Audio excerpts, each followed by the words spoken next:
Off of Raymond with my nigga Fletch. You can't sit the sound of Fletch in my G-shot, she be fresh. Raw like a torn tendon. Watch the different flavors blending.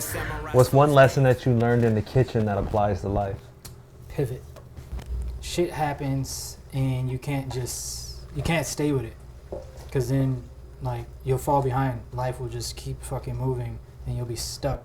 Yeah. What was that first experience in the kitchen where you had to do that? First time I was in the weeds. The weeds.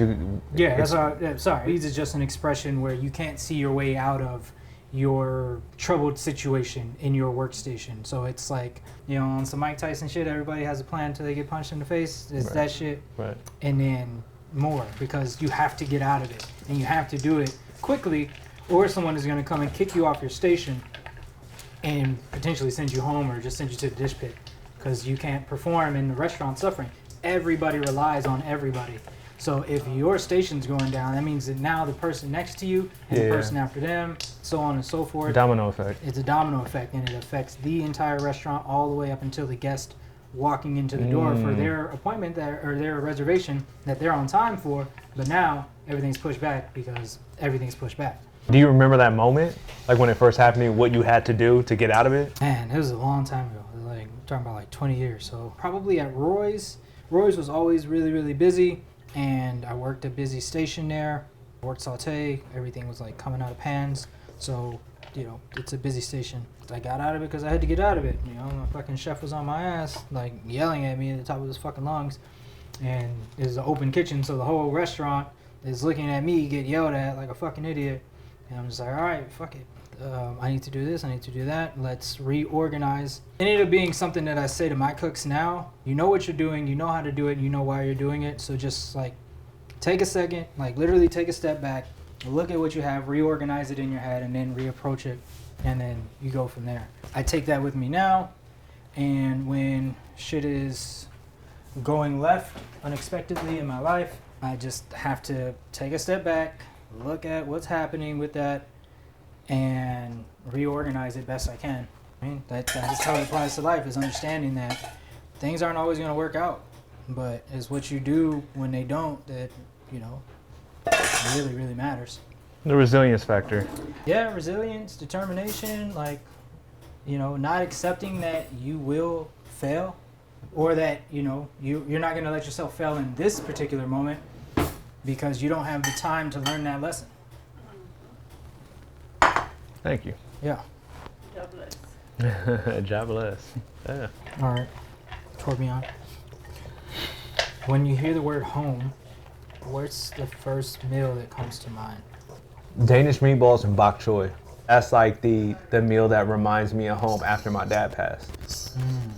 Because that was kind of like a bond of like, all right, I'm changing physically, mentally, and that was the fuel that powered it.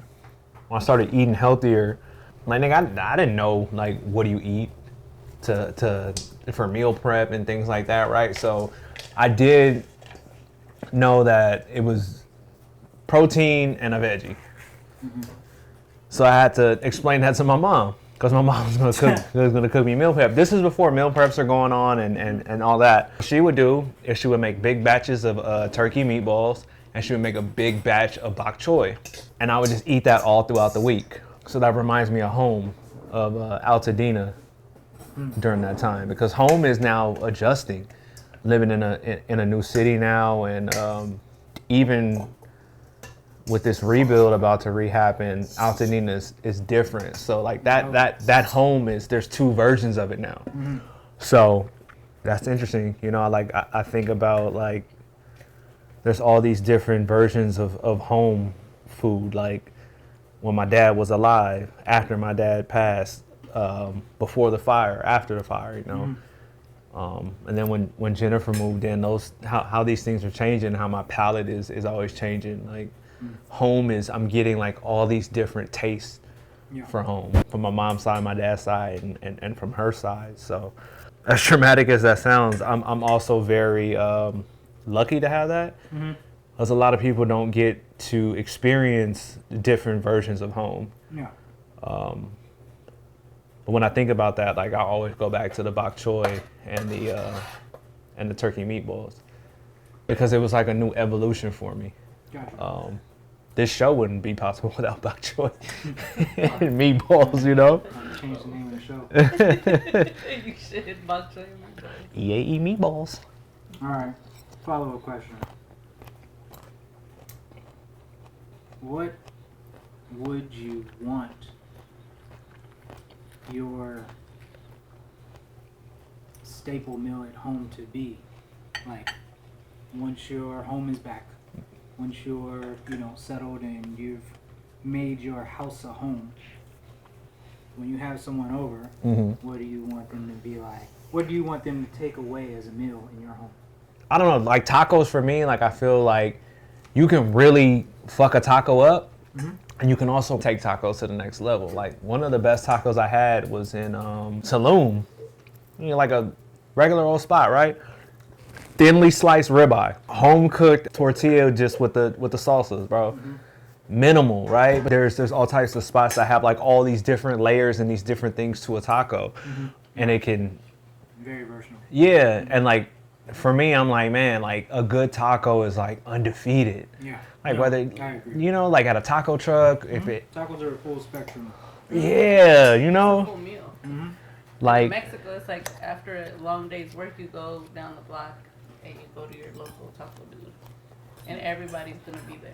the salsa is always like you kind of get That's the personality. exactly, so you get like an inside look into like that person, their family, their heritage. It's very telling. And I feel like, a taco, like how I would want it would be very telling on my experience in life, right? Like I'm Danish and black. Nigga, I should not be eating tacos. Or we like black people like to eat turkey tacos or eat, fried chicken tacos. Sister's tacos are Yeah, my sister's tacos, smack. Shout out to Shunda. For me, I'm just like, I feel like anybody can step into your house and they can have a taco. Sure, I hope so. I would hope so, yeah.